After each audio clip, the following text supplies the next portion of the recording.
in between 1884 to 1889 by the European powers recognized Ogaden as part of Italian protectorate sphere.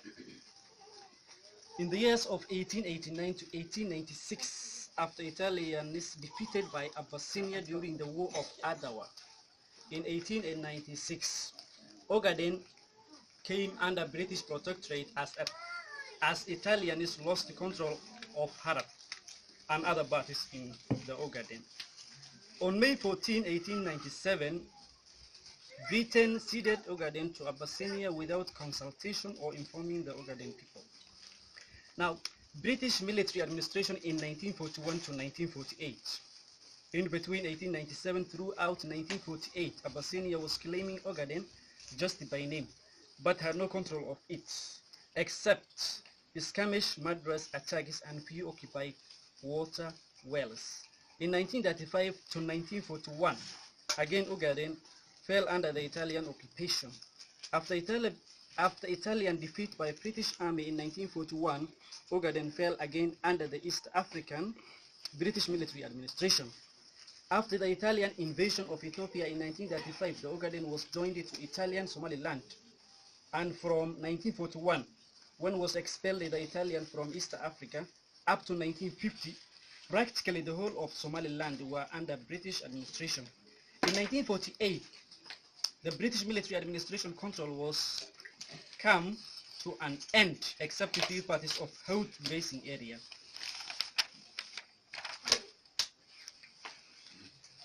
Now, brief evidences of human rights violations. Crimes committed by the successive Abyssinian regimes from Menelik to Meles. In this part, we will describe in the contention for the past, in the mid-years, and the current human rights violation in Ogaden. Crime against Ogaden people and the Abyssinian successive rulers has been going on 20 years or since 1890 to current. The fact is that Ogaden people are under incredible systematic oppression perpetrated by the Ethiopian armed forces.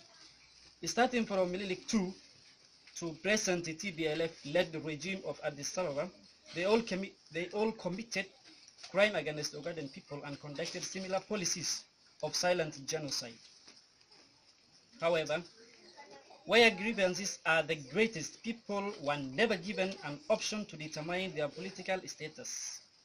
Thus, these dilemmas indicate that Ogaden people have rights to self-determination through an obstructed referendum order to data full-scale genocide like Rwanda. Crime committed by the TBLF-led regime. In terms of human rights violations, the crime record of TBLF-led regime indicates that crime committed in Ogaden by the military is the worst and most brutal than crimes of all previous regimes.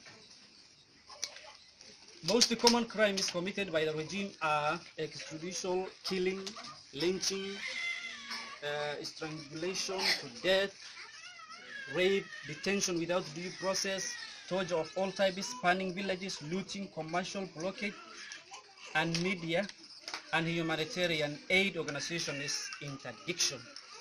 Following dreadful scenes are enough to charge perpetrators for the crimes they committed against Ogaden people.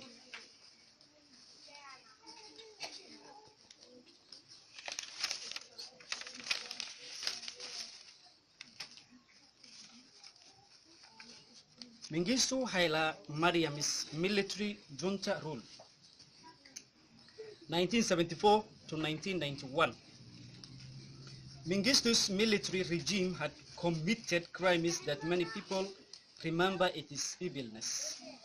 To mention some of it are indiscriminately brutal air bombardments on relocation on villages, poisoning water wells, displacement of a massive number of population, forced relocation, civilians' disappearances, property and livestock confiscation, and many other crimes.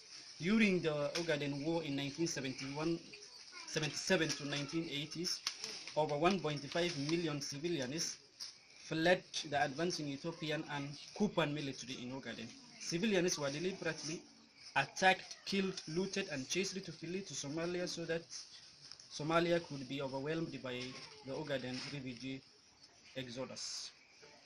There were hundreds of refugee camps in the southern and northern Somalia, as below images, photo, pictures represent.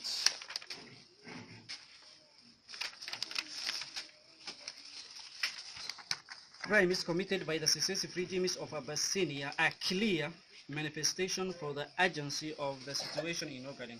Consequently, to find out a solution and rescue Ogaden people, humanly action is necessary. In this case, it is a valid point that of Ogaden people to seek independence from the ruthless and vindictive Abyssinia. The horror that Ogaden people have experienced or witnessed during the course of successive Abyssinia regimes is enough to characterize the situation. Thank you very much.